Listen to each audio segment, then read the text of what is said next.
Hello, my name is Johnny. Welcome to another World War II 172 scale video. Today we're going to look at the parts for the Armourfast farmhouse. Got some pleated ones in the back. If you'd like, please subscribe, hit that notification bell, like, reply, and share. I've shown videos on these farmhouse before. I've gotten another one, and this will make the fourth one. I'm going to do it in a slightly different cover than the other ones. I've got some tanks and little men so you can see scale. A nice Mark IV there. Some German soldiers. And a nice Sherman tank here. So these make great for dioramas and or war games. One of the nice houses, and it's got a surprising bit of parts, as you're going to see here, and then it's the painting and then how you'd set it up and so forth. Let's look at the parts, and then we'll look at the back of this where they show you instructions. There's the top piece right there, one of the sides that go on, so you can paint that separately. Then on the corners, the roof, lots of the windows, shutters, there they are there. I had these in storage on some of them, so I lost a few because it actually fell and could never find some of them. They've got nice detail on there. Nice detail there. It's inside of that house. Let me turn that over and see there. Part of the chimney piece. The other section, turn that over. See the simple door right there, pieces. So a lot to do there. This is from 2012. This is 2023 when I'm doing this. And it's not as easy as it looks. The way these go on the corner to make them fit and without having a gap or problem is you got to really work at it, and then you got to put these pieces on the inside to hold the roof together, and then attaching them all. It's not that easy. You would think, oh, boom, boom, boom, you're done, but you're not. And then there's a lot of painting to do on this to get the roof and the wall texture and so forth.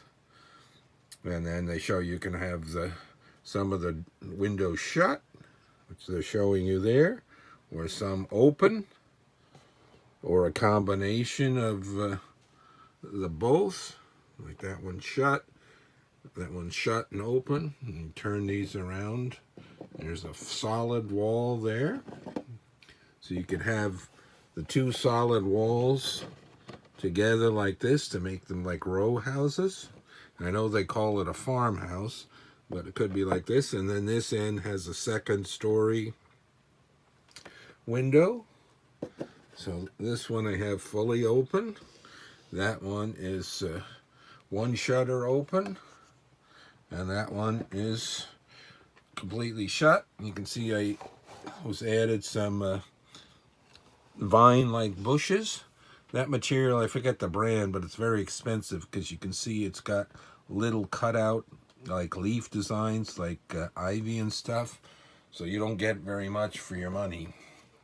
Another piece over here going up. And see the gap there? It's hard to get these. Some of them are easier to get than others. Little gap that's showing that would probably, if you're going to be a perfectionist and stuff, filled with putty. And you see how that didn't quite match up. See the other edge here. Some are done a little bit better.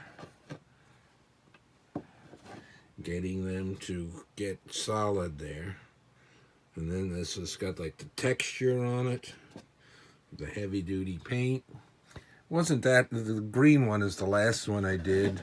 Wasn't that happy with the color. I'm not quite sure what color I'm going to do. Perhaps a gray. But the reason I don't want to do just gray and then I want to have the bricks gray or the stonework gray. So we'll see how I come up with in the future. Hopefully I'm going to do this year.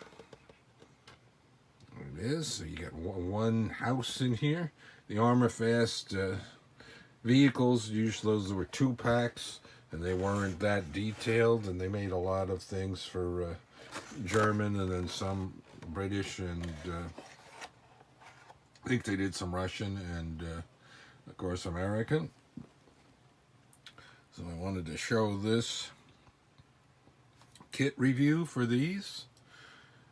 Nice houses. You can see the scale there. We've got that one where the door opens in. The other one on the other side, I had it where it opens out. On the windows, do a treatment on that, and it's a little hard to get these on glued, especially when you have it up and over, and then you got to worry about getting a little bit of the shiny from the glue. And this has some of them for the ground paint and so forth. I might do one where I have like little grass or stuff, or the dirt, the material that I have on my backgrounds on the bottom, so when it sits on a mat that it blends in a little bit more.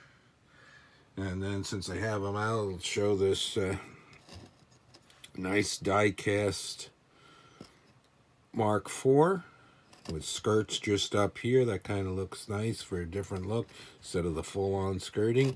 And this is a CDC armor. And also, I believe it's the same thing as by the Matchbox company. They're calling it a G type, but it might be an H. The gun wants to sag down a little bit. Very nice. That's the pedestal for the machine gun there. And you can see the scale and the height of it. And then on the side, so it can definitely, when you're playing a game, a lot of cover and hide, and come out and that, but you don't want to have your side exposed. You want to come out with your front. 80 millimeters of armor on the front of the late model Mark IV, but not a lot of slope.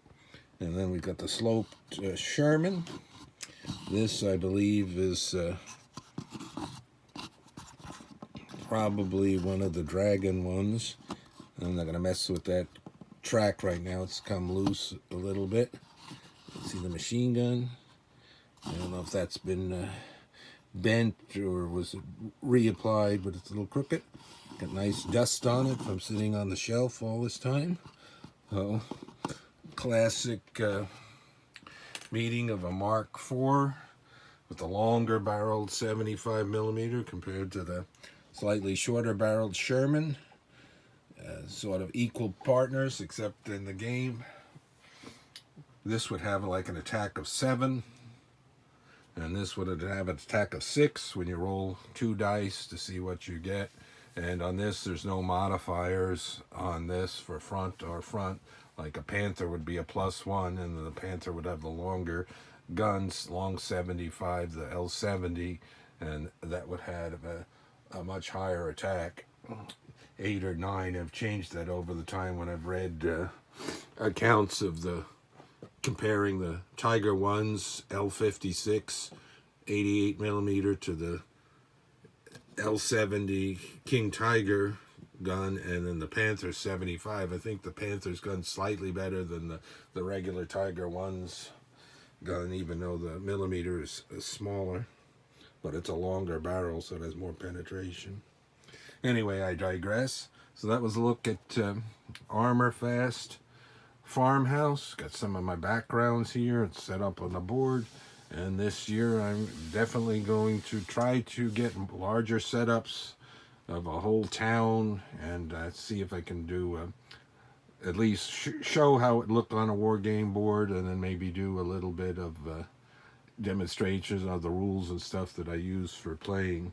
Till next time, keep modeling, and check out 172 scale vehicles if you can, because there's such a wide variety and you can get so many different types and things. And on a shelf, especially if you want to build up big armies, Even a big army doesn't take up that much space. Until next time, thanks for watching World War II 172 scale.